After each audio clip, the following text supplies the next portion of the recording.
Hello everyone, আসসালামু আলাইকুম। কেমন আছেন আপনারা সবাই? আশা করি সবাই ভালো আছেন। আমি টাঙ্গাইল থেকে বলছি সীমা। আপনারা দেখছেন আপনাদের পছন্দের ইউটিউব চ্যানেল সীমা সংসারে। আপনাদের সবাইকে স্বাগতম।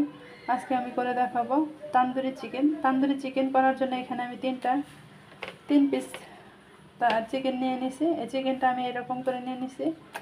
আর এই চিকেনটা আমি সুন্দর করে এখন ধুয়ে পরিষ্কার করে পানি ঝরিয়ে আর একটু সাইজ করে কেটে নিব। তো ফিরবো এখন ধোয়ার পরে। তো এই যে আমি চিকেনটা ধুয়ে পরিষ্কার করে নিছি আর চিকেনটা আমি এইভাবে কেটে নিছি। দেখেন, আমি আমার পছন্দ মতো কেটে নিছি, আপনারা আপনাদের পছন্দ মতো কেটে নেবেন। তান্দুরি চিকেন বানানোর জন্য এইভাবে কেটে না নিলে কিন্তু ভিতরে মশলাটা ঢুকবে না। তো এখন আমি সবগুলো মশলা মিক্সড করব কিভাবে সেটা আপনাদের সাথে শেয়ার করব। আর এই চিকেনে থেকে কিন্তু সুন্দর করে পানিটা ঝরিয়ে নিতে হবে। তো ঘরোয়া উপকরণ দিয়ে বানাবো, কিন্তু হোটেলের মতো টেস্টি হবে আমি যেভাবে বানাবো। তো যে মশলাগুলো লাগবে, এখানে আমি নিয়েছি মুরগির রেডিমেড মশলা, এখানে নিয়েছি এলাচের গুঁড়ি, সজের গুঁড়ি, জিরার গুঁড়ি। জিরাটা আমি শিলপাটায় একটু বেটে নিছি, আগে শুকনো ইয়েতে ভাজি করে তারপরে বেটে নিছি। আর যেহেতু লাগবে টক দই, তো টক দইটা আমার ভালো লাগে না, সেই জন্য এখানে আমি পেঁয়াজ বেরেস্তা করে তারপরে বেটে নিছি। রসুন বেটে নিছি, লবণ, মরিচের গুঁড়ি, হলুদের গুঁড়ি, সজের গুঁড়ি। আর এখানে নিয়ে নিছি আমি আদা বাটা, জিরা বাটা। সবগুলো মশলা একসাথে মিক্সড করে দিতে হবে। আর বড় বলে নিয়ে মিক্সড করবেন, যাতে মশলাগুলা মিক্সড করার সময় পড়ে না যায় আর ভালো মতো যেন মিক্সড করা যায়, সেই জন্য বড় বল নিয়ে নেবেন। এই তো এরকম সাইজের একটা বল নিয়ে নিছি। বল নেওয়ার পর এখানে কিন্তু আমার সরিষার তেল ইউজ করতে হবে, এখানে অন্য কোনো তেল ইউজ করলে হবে না, এখানে আমার সব সরিষার তেল ইউজ করতে হবে। তো আমি এতটুকু পরিমাণ সরিষার তেলটা নিয়ে নিলাম। এই সরিষার তেলে সবগুলো মশলা একসাথে মিক্সড করে নিতে হবে। তো আমি সবগুলো মশলা তো দেখিয়ে দিছি কীভাবে কতটুকু দিয়ে দিছি।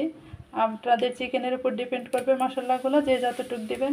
তো আমি সরিষার তেলটার মধ্যে এখন আমি সবগুলো মশলা দিয়ে দিব। তো সবগুলো মশলা এখন এখানে দেওয়া শেষ, হাত দিয়ে মিক্সড করে নিতে হবে। আর সবশেষে দিব যে লেবু, এক চিল লেবু, একটু লেবু দিয়ে দিবেন, কয়েক ফোঁটা লেবুর রস দিবেন, এতে করে চিকেনের যে গন্ধটা সেই গন্ধটা থাকবে না। লেবু দিয়ে নিলাম। এখন সবগুলো উপকরণ একসাথে মিক্সড করে নিব। তো সবগুলো মশলা মাখানো শেষ, এইভাবে আমি মাখিয়ে নিলাম। আর মশলাগুলো মাখানোর পরে দারুণ একটা স্মেল চলে আসতেছে।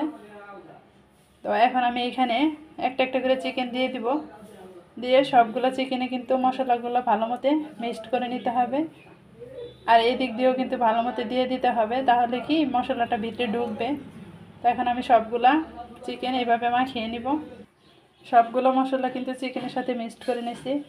মিক্সড করার পর এরকম হয়েছে। আর এখন কিন্তু চিকেনটা রেস্টে রাখতে হবে, 20 মিনিটের মতো আমি রেস্টে রাখবো। পারলে বেশি সময় রেস্টে রাখবেন, কিন্তু সময় নাই যেহেতু, এই জন্য 20 মিনিট রেস্টে রাখবো। আপনারা 1 ঘন্টাও রেস্টে রাখতে পারবেন, তাতে রেজাল্টটা ভালো আসবে। ফিরে আসবো 20 মিনিট পর। আর এখন আমি এই ছিদ্রটা অফ করে দিব। তো এই যে 20 মিনিট অপেক্ষা করা শেষ, এখন আমি চিকেনের ঢাকনাটা খুলে নিলাম। তো এখন এই চিকেনটা চুলায় দিয়ে দিব। কীভাবে আমি ভাজি করব সেটা আপনাদের সাথে শেয়ার করব। আর এখন এই যে মশলাটা কিন্তু ভালো মতো একটু মিক্সড করে নিতে হবে হাত দিয়ে। আর এই চিকেনটা আপনারা চাইলে ঘিতেও ভাজতে পারেন, কিন্তু আমি একদম সয়াবিন তেলে ভাজি করব। ঘিতে ভাজি করলে ফ্লেভারটা দারুণ আসবে। তো সয়াবিন তেল আছে, আমি সয়াবিন তেলে ভাজি করব। তো ভাজি করার জন্য চুলায় চলে এসেছি। আর এখানে আমি দিয়ে দিছি তেলটা দেখেন যে কী পরিমাণ দিছি। একদম কিন্তু ডুবা তেলে ভাজি করা যাবে না। তেলটা এখন পর্যাপ্ত পরিমাণ গরম করে, হাই হিটে গরম করে আমি চিকেন একটা একটা করে চিকেন দিয়ে দিব। তো আমি চিকেনটা দিয়ে নিলাম, এভাবে দিয়ে নিছি। এখন আমি চুলার জলটা কমিয়ে দিয়ে 1 মিনিটের মতো ঢাকনা দিয়ে ঢেকে ভাজি করব, তারপর আবার উল্টিয়ে দেব। 1 মিনিট পরে কিন্তু উল্টিয়ে দিতে হবে। অলরেডি আমার 1 মিনিট হয়ে গেছে, এখন আমি উল্টিয়ে দিব। আর এখানে খাইফেনের তুলনায় 3টা চিকেন দিয়ে বা 2টা দিলে ভালো হতো। তো এখন এই যে উল্টিয়ে 1 মিনিট পরে কিন্তু উল্টিয়ে দিতে হবে। চিকেনটা উল্টিয়ে নিলাম। উল্টিয়ে নেওয়ার পর চিকেনটা এরকম হয়েছে। আর এখন কিন্তু ওই পিঠও আমি 1 মিনিট ভাজি করে নেব ঢাকনাটা ঢেকে। তো আমার আবার 1 মিনিট হয়ে গেছে, এখন আমি চিকেনটা উল্টিয়ে নেব। উল্টিয়ে একদম 3 মিনিটের মতো আবার সিদ্ধ করে নিব। 3 মিনিটের মধ্যে আর ঢাকনাটা খুলবো না, উল্টিয়ে দিয়েই। আর মাঝে মাঝে কিন্তু এরকম এই যে তেল দিয়ে এরকম করে দিতে হবে, চিকেনের গায়ে তেলটা লাগিয়ে দিতে হবে। তাহলে কি উপরেরটাও সুন্দর হবে আর নিচেরটাও সুন্দর হবে, আর ভিতরেরটা হবে অনেক জুসি আর উপরেরটা হবে মুসমুসে। এখন আমি আবার উল্টিয়ে দিব। ঢাকনাটা খুলে নিলাম। আবার কিন্তু আমি 3 মিনিটের মতো রান্না করে নিলাম। 3 মিনিট পর পর রান্না করবেন আর উলট পালট করে দিবেন। 3 মিনিট পর পরই উল্টিয়ে দিবেন, তাহলে যে চিকেনটা পুড়ে যেতে পারে। আর মাঝে মাঝে এইভাবে তেলটা দিয়ে দিবেন, তেলটা দিয়ে দিলে ভালো হবে। এভাবে তেলটা দিয়ে দিই ব্রাশ দিয়ে। এখন আবার উল্টিয়ে আবার আমি 3 মিনিট রান্না করে নেব। এইভাবে সম্পূর্ণ চিকেনটা আমি রান্না করে নেব। চিকেনটা আমার ভালো মতো কুক করা হয়ে গেছে। এখন আমি চুলা থেকে নামিয়ে পরিবেশন করে নেব।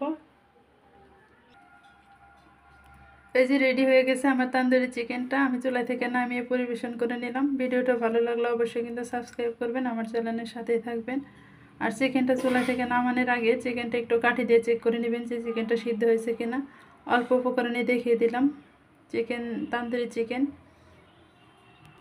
ঘরে যেসব উপকরণ আছে সেই সব উপকরণ দিয়ে আপনারা তান্দুরি চিকেনটা বানিয়ে নিতে পারবেন। দুই সাইডেই কিন্তু আমার এরকম হয়েছে, একটু চিকেনটা পুড়ে নাই, কিন্তু ফুললিভাবে আমার সিদ্ধ হয়ে গেছে চিকেনটা। আর আমার চিকেনটা টোটাল হইতে লাগছে 18 মিনিট। আমি 18 মিনিট কম আছে সিদ্ধ করে নিচ্ছি ভালো মতো। আর ঢাকনাটা কিন্তু কোনো সময় খুলে খুলে ভাজি করা যাবে না চিকেনটা। আর চিকেনে পারলে কম তেলে চিকেনটা ভাজি করবেন, ডুবা তেলে কিন্তু চিকেনটা ভাজি করা যাবে না, তাহলে কিন্তু তান্দুরিটা ভালো হবে না। আমার 3টা কালারই কিন্তু একই রকমের হয়েছে। অবশ্যই কিন্তু ভিডিওটা ভালো লাগলে সাবস্ক্রাইব করবেন, আমার চ্যানেলের সাথেই থাকবেন।